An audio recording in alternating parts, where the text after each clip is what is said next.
Coming up on Life on Air, my good friend and published author Paul Cook talks about what obstacles he encountered trying to make it big in Hollywood. Going out is a good way to network, but there's also alcohol and other things that could get in your way.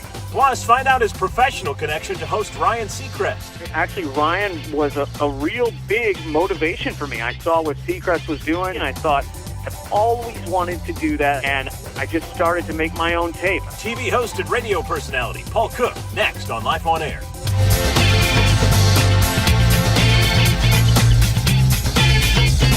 Hey everybody, welcome to Life on Air. My name is Tim Tialdo, and you have reached the podcast for the TV hosting industry. Of course, my job is to connect you with the experts, and I do interviews every week on this podcast. So if you're tuning in, just for the last month, for instance, we've had on Emmy Award winner Todd Newton. We've had Yahoo's Daytime and No Time host Nikki Boyer. We've had one of Hollywood's top host coaches, Maureen Brown. And then last week we had a up-and-coming host from Atlanta, Lisa Ritter, and she had some really good information about being a host outside of L.A. And I'm always looking for different angles to be able to give you to talk about the industry, because not everything's based in L.A. or New York, and not everything's, on a network. So there's a lot of different areas that we can talk about. And I've got a really unique individual on today who's a very good friend of mine. He's hosted several lifestyle shows, and we've had a chance to work together in several different realms.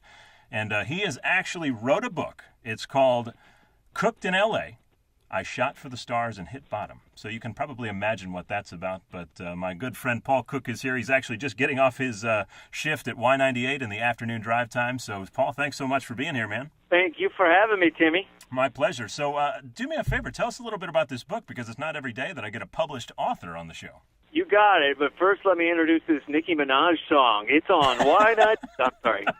You got to get out of work. Yeah, mode, I really appreciate it. That's right. I can't stop being in DJ mode. But the book really was a passion of mine. I wrote it about, I guess, in 2005, and then we sent it out to a few publishers, and wow, we got really lucky. One of them, I actually got two that were interested in publishing the book, and we went with one I felt had a good gut about, and they just did an incredible job and edited it and doing all the things that publishers do. And it's a hardcover called Cooked in L.A., and it's basically 3 years of my life trying to sell a script in Los Angeles, trying to make it in radio and continue my radio career, and basically some roadblocks I put up by being my own worst enemy and having alcoholism. So it's a story that kind of goes all over throughout the industry and hopefully helps some people in the end. So, that's a really good story, whether you're in radio or whether you're in television, maybe you're an actor or a host. It really doesn't matter what you are. When you get to L.A., and I've been there, I worked at Access Hollywood for a little bit of time, maybe explain to people some of the things that you're introduced to that maybe you're not ready for, or you really just didn't know you were going to be introduced to. I went without a plan, too. I mean, I had somewhat of a plan as far as, I guess, ambition, but I don't think that's actually a plan now that I mentioned it. But, yeah, when you get out there, you are introduced to primarily anxiety. All of a sudden you're on the stage and you feel like, wow, I've got to start making some money here. And you're also around people that are very talented, but they know how to seize their time, and maybe you don't. I didn't truly. I was Mr. St. Louis. I had done well here in St. Louis and won some awards, and I thought I was pretty great. All of a sudden you get to Hollywood, and there's a lot of people that have done that and even better. So you have that, but also introduced into that partying lifestyle. I noticed, and I wrote about it in the book, that when you're out at a bar or something like that, people aren't talking about how you're doing or the Cardinals or baseball. They're talking about what they're doing and career opportunities, and everybody talks really big that way. So I guess the point in mentioning that is that going out is a good way to network, but there's also alcohol and other things that could get in your way. So at what point, after being in Hollywood, did you finally say, you know what, I've had enough of this.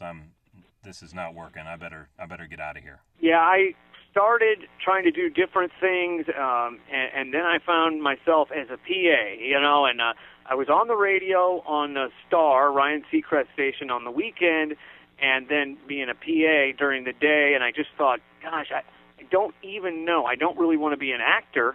I thought radio is something that's going to be in my life. And then this offer came from St. Louis. I'd always done shifts like the night shift here in St. Louis, and they offered me afternoons, which would have moved me up like 2 or 3 steps at a radio station, and I just took it. I said, talked to my wife at the time, and we just went for it and came back. Probably cutting it short a bit in Hollywood, but it's just been awesome to come back, have a good job, and to be able to start a family in a place that I really love. Very cool, very cool. I want to shift gears a little bit if I could. I was talking 2 weeks ago to Hollywood host coach Maureen Brown, and one of the first questions I asked her is, what makes a really good host? And she said, who makes really good hosts is radio people. And so you've had the chance to go from radio into hosting and kind of back and forth. So kind of talk about your experience from transitioning from the microphone to the camera. You're going to give me Maureen's phone number later, too, right? I absolutely am. I have it in my pocket for you. Yeah, actually, when we talk about the book, and I don't want it to be all about recovery, but when I stopped drinking and I recovered, I began to do more radio, but I also said, I want to try TV, and I started getting into it that way, and actually Ryan was a real big motivation for me. I saw what Seacrest was doing, and I actually got to talk to him early on, and he helped me through some things at 9/11 and how to talk to the listener. But then I saw him blow up on TV, and I thought, I've always wanted to do that. I have some training in it back at the Broadcast Center, and I just started to make my own tape. I went down to a Mardi Gras celebration here in St. Louis, which was huge, and we had a camera and a mic, and began to kind of accumulate some material for my reel.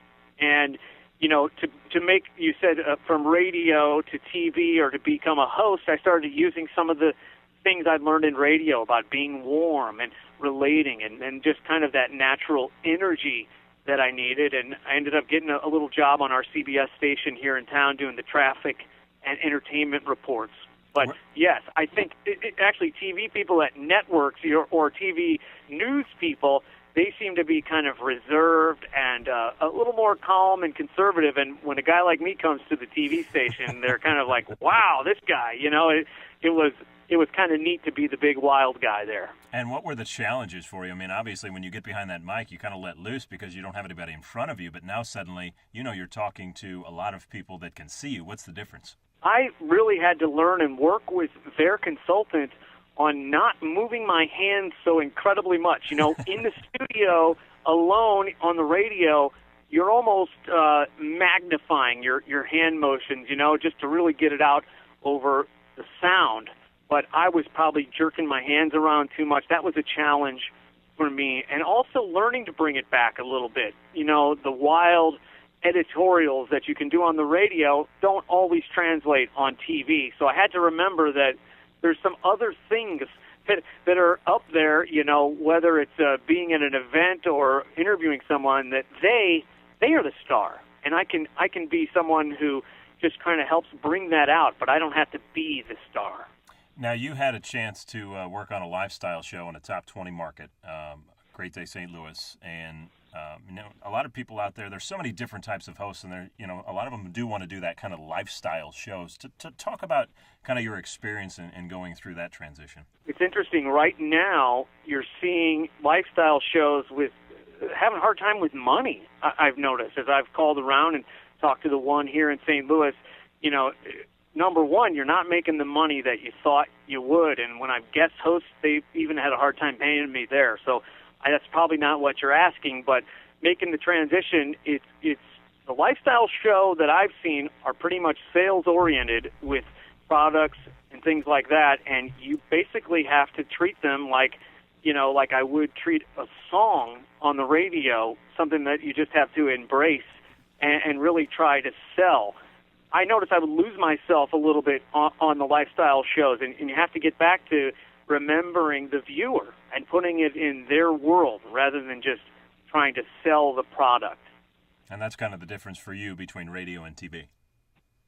Yes, definitely that connection of that product, because, generally I get to talk about crazy entertainment news and things that are relatable to families and young moms.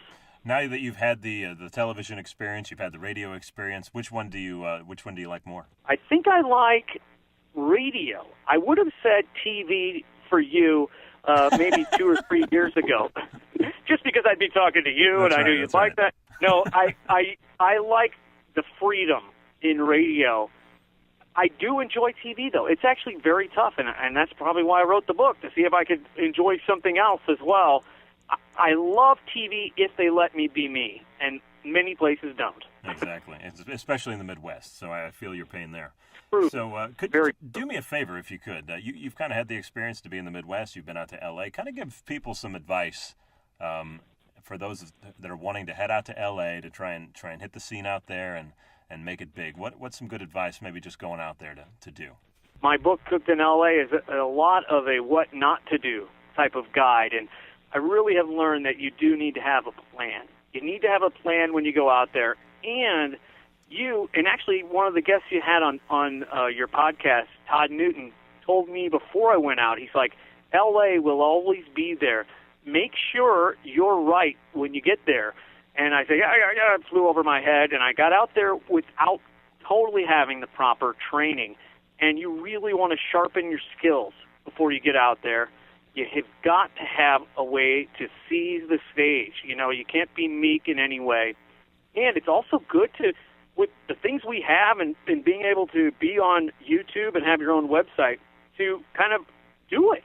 Try doing it. Show them that you can. And I think that would be really important. If I was going out there today, I would already have a website or a channel on YouTube kind of showcasing the things that I can do.